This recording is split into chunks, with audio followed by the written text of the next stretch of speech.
À Manosque des Plateaux, il y eut Élémir Bourges. Et maintenant, il y a Jean Giono. Et c'est ici, près du Moulin de Pologne, dans ce grenier d'où les personnages de Jean le Bleu et du Serpent d'étoiles sont partis très loin vers le bout du monde et l'horizon des collines, que ce solide artisan poursuit son labeur d'écrivain. Et court cette petite écriture appliquée qui use les plumes, une par une, au point qu'il lui en faut toute une provision prête. Mais une petite écriture qui vient d'achever un nouvel ouvrage, le tour d'un univers très gionien qui s'intitule Provence. Poète des puissances élémentaires, des bêtes, du vent, de l'arbre, du ciel, Giono revient ainsi d'une escapade stendhalienne. Après les chevauchées de son hussard et de son bonheur fou, s'il repose de gros souliers de marche sur sa terre, c'est pour mieux l'exalter, et le voici déjà, les feuilles à peine sèches, qui courent vers son atelier.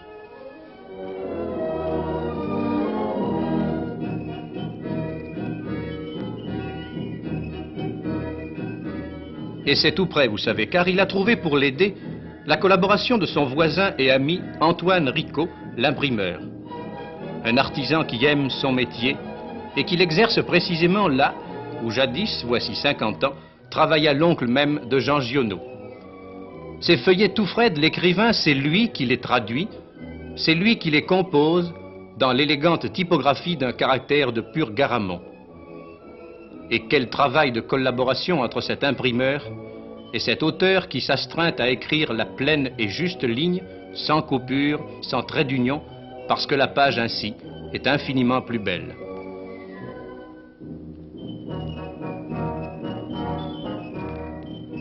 C'est avec la constante présence de Giono que Rico a créé la page. Et tandis qu'il l'ajuste sous nos yeux et la serre avec cette familière ficelle du typographe, un peu plus loin, quelque autre s'affaire, un troisième ami, un troisième voisin, celui-là, c'est l'artiste Lucien Jacques. Lucien Jacques qui a exécuté les 25 illustrations du livre et qui, sous nos yeux, tire l'épreuve de l'une d'entre elles. Il a cherché très loin. Il a cherché à harmoniser sobrement l'illustration au texte. Il a minutieusement choisi le mélange des trois encres qui donnera à ces bois gravés leur extrême douceur.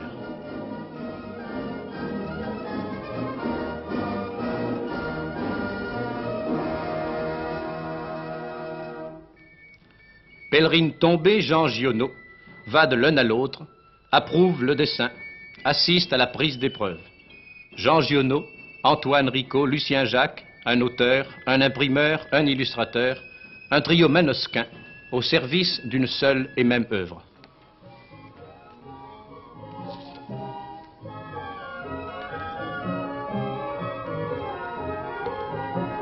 Suivra l'épreuve du texte. Il faudra, suivant l'habitude, remettre ses lunettes. Il faudra chasser les coquilles. Apprécier maintenant la plénitude de cette surface typographique. En recevoir, dirais-je, en plein cœur et en plein œil, l'émotion. Et correcteur de son œuvre, Giono l'est avec passion. Il réalise ici, sans doute, l'un de ses plus beaux rêves.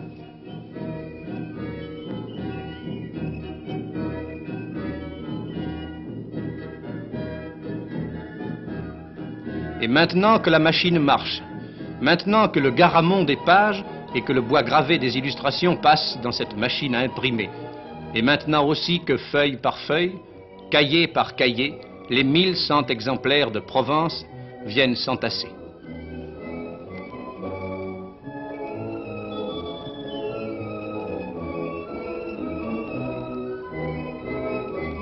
Un livre, vous savez, ça tient de la place.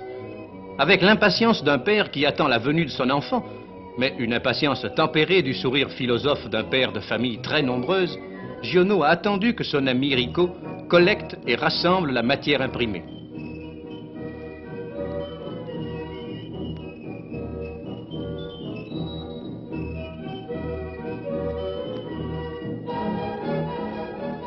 Le travail s'achève sous ses yeux tandis qu'il remet sa pèlerine.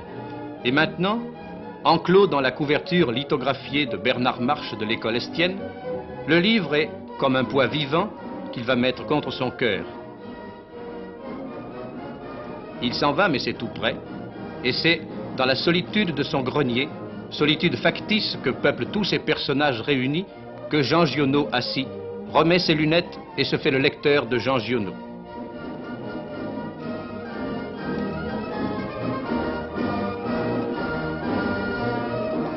La vieille pipe, compagne familière des méditations et des écritures, environnera bientôt et séparera pour ainsi dire l'auteur de son œuvre d'un fin réseau d'odorantes fumées. Jean Giono lit Provence. Jean Giono n'a qu'à aussi tourner les yeux vers sa fenêtre pour la voir comme il la voit, pour la voir surgir, éternelle et sauvagement belle.